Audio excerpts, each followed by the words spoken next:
Mitt Romney refers to unwavering support for a finance-based economy and an internationalist foreign policy as the mainstream Republican view. And he's right about that. For generations, Republicans have considered it their duty to make the world safe for banking, while simultaneously banking. What did he mean by that, Gator? Wars. Modern Democrats generally support those goals enthusiastically. There are signs, however, that most people do not support this agenda, and not just here in America. In countries around the world, France, Brazil, Sweden, the Philippines, Germany, many others, voters suddenly are backing candidates and ideas that would have been unimaginable just a decade ago. These are not isolated events. What you're watching is entire populations revolting against leaders who refuse to improve their lives. Something like this has been happening in our country for the past 3 years. Donald Trump rode a surge of popular discontent all the way to the White House. Does he understand the political revolution that he harnessed? Can he reverse the economic and cultural trends that are destroying America? Those are open questions. But they're less relevant than we think. At some point, Donald Trump will be gone. The rest of us will be gone too. The country will remain. What kind of country will it be then? How do we want our grandchildren to live? Does anyone still believe that cheaper iPhones or more Amazon deliveries of plastic garbage from China are going to make us happy? They haven't so far. Wow. A lot of Americans are drowning in stuff, and yet drug addiction and suicide are depopulating large parts of the country. Anyone who thinks the health of a nation can be summed up in GDP is an idiot. The goal for America is both simpler and more elusive than mere prosperity. It's happiness. There are a lot of ingredients in being happy: dignity, purpose, self-control, independence, above all, deep relationships with other people. Those are the things that you want for your children. They're what our leaders should want for us and would want if they cared.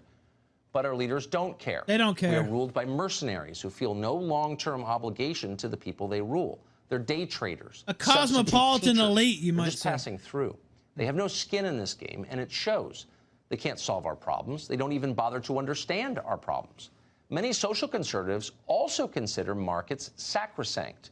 The idea that families are being crushed by market forces never seems to occur to them. They refuse to consider it. Questioning markets feels like apostasy. In many ways, rural America now looks a lot like Detroit.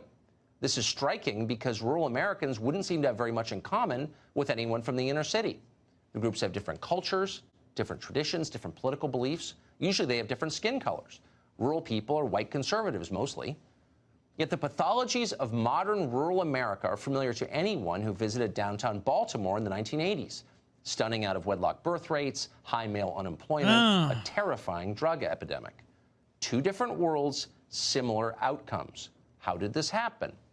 Well, you'd think our ruling class would be deeply interested in knowing the answer, but mostly they're not. They don't have to be interested. It's easier to import foreign labor to take the place of native-born Americans who are slipping behind. But Republicans now represent rural voters. They ought to be interested. And here's a big part of the answer. Male wages declined. Manufacturing, a male-dominated industry, all but disappeared over the course of a generation. All that remained in many places were the schools and the hospitals, and both of them are traditional employers of women. In many areas, women suddenly made more than men.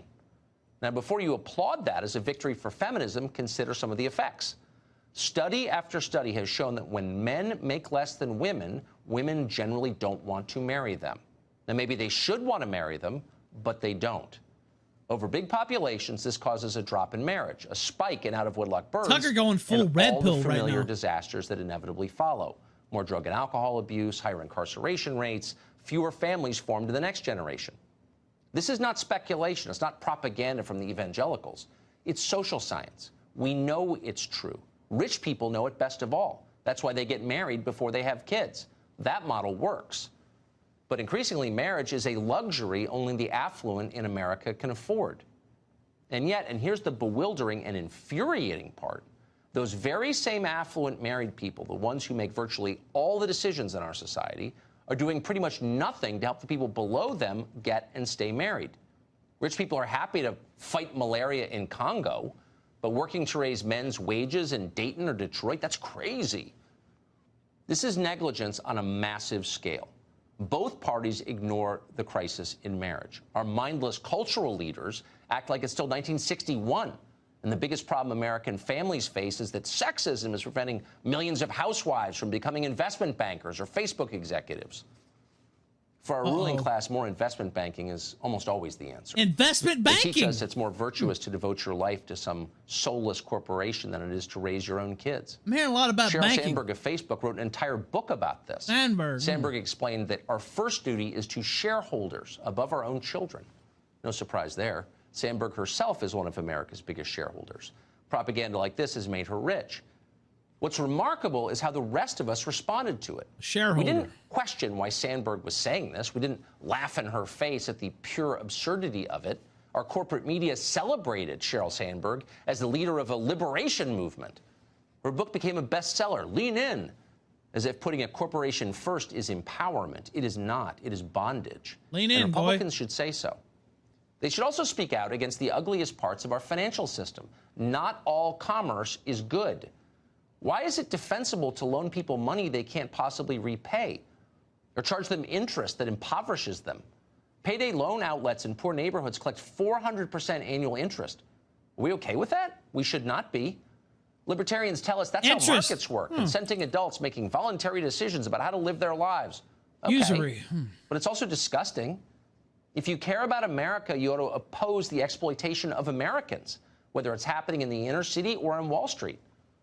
And by the way, if you really loved your fellow Americans, as our leaders should, it would break your heart to see them high all the time, which they are. A huge number of our kids, especially our boys, are smoking weed constantly. You may not realize that because new technology has made it all but odorless, but it's everywhere. And that's not an accident. Once our leaders understood they could get rich from marijuana, marijuana became ubiquitous. In many places, tax-hungry politicians have legalized or decriminalized it. Former Speaker of the House John Boehner now lobbies for the marijuana industry. His fellow Republicans seem fine with that. Oh, but it's better for you than alcohol, they tell us. Maybe. Who cares? Talk about missing the point. Try having dinner with a 19-year-old who's been smoking weed. The life is gone. Passive, flat, trapped in their own heads. Do you want that for your kids? Of course not. Then why are our leaders pushing it on us? You know the reason. Because they don't care about us. When you care about people, you do your best to treat them fairly. Our leaders don't even try. They hand out jobs and contracts and scholarships and slots at prestigious universities based purely on how we look. There's nothing less fair than that, though our tax code does come close. Under our current system, an American who works for a salary pays about twice the tax rate as someone who's living off inherited money. It doesn't work at all. We tax capital at half the rate we tax labor. It's a sweet deal if you work in finance, as many of our richest people do.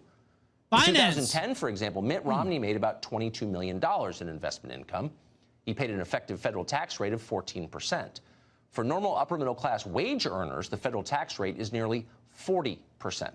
No wonder Mitt Romney supports the status quo. But for everyone else, it's infuriating. Our leaders rarely mention any of this. They tell us our multi-tiered tax code is based on the principles of the free market. Please. It's based on laws that the Congress passed, laws that companies lobbied for in order to increase their economic advantage. And it worked well for those people. They did increase their economic advantage. But for everyone else, there was a big cost. Unfairness is profoundly divisive. When you favor one child over another, your kids don't hate you, they hate each other. And that happens in countries, too. It's happening in our country, probably by design. Divided countries are easier to rule. And nothing divides us like the perception that some people are getting special treatment. In our country, some people definitely are getting special treatment. Republicans should oppose that with everything they have. Special considerations.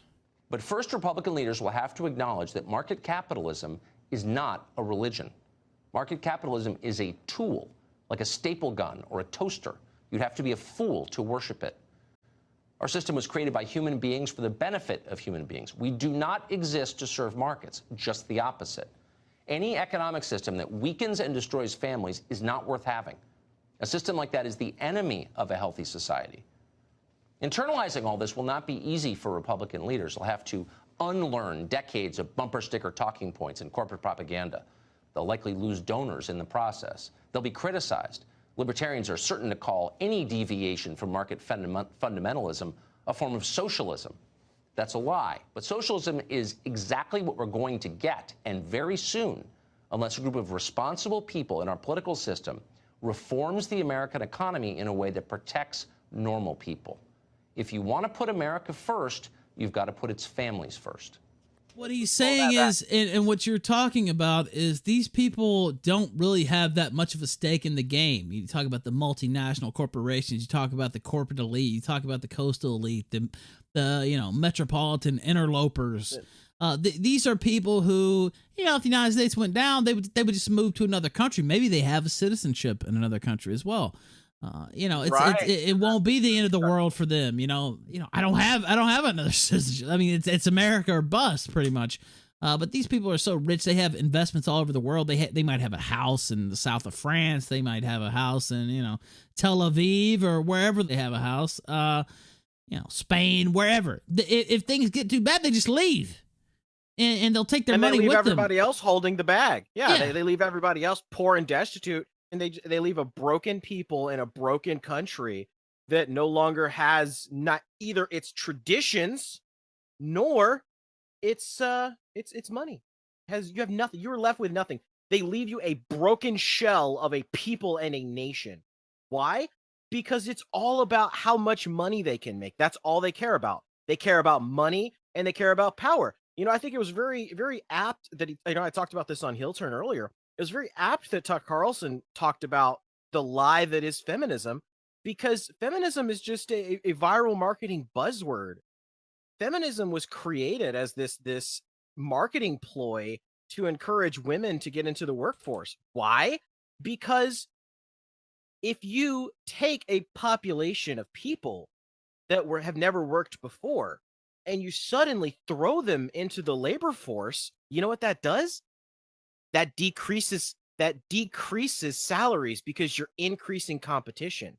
If you can go out and get somebody and you don't have to actually work for it, you could pay them less.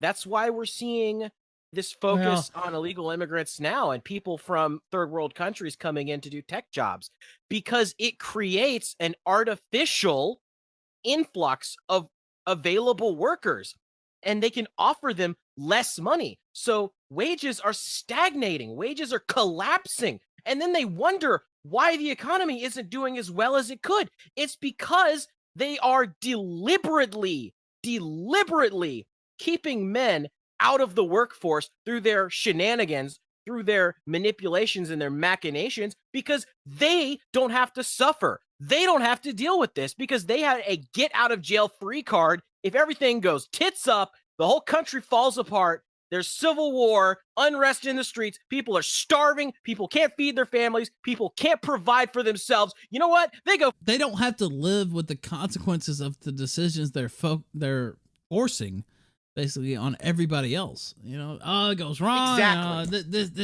This was a bad. Wow, that Iraq thing. That was a bad move. Maybe we shouldn't have done that. Or this huge tax cut didn't turn out like we had planned. Yeah. The thing is, it actually did turn out. Yeah, it did turn out like they planned. We went into Iraq, and all these soldiers had numerous issues, that their legs and arms blown off, their lives completely ruined. Soldiers died. You have wives raising their sons who never knew their father because he was sent off to go fight a bullshit war in the Middle East because Dick Cheney wanted oil and Bill Kristol wanted his blood war. They don't give a shit about people like us. They don't.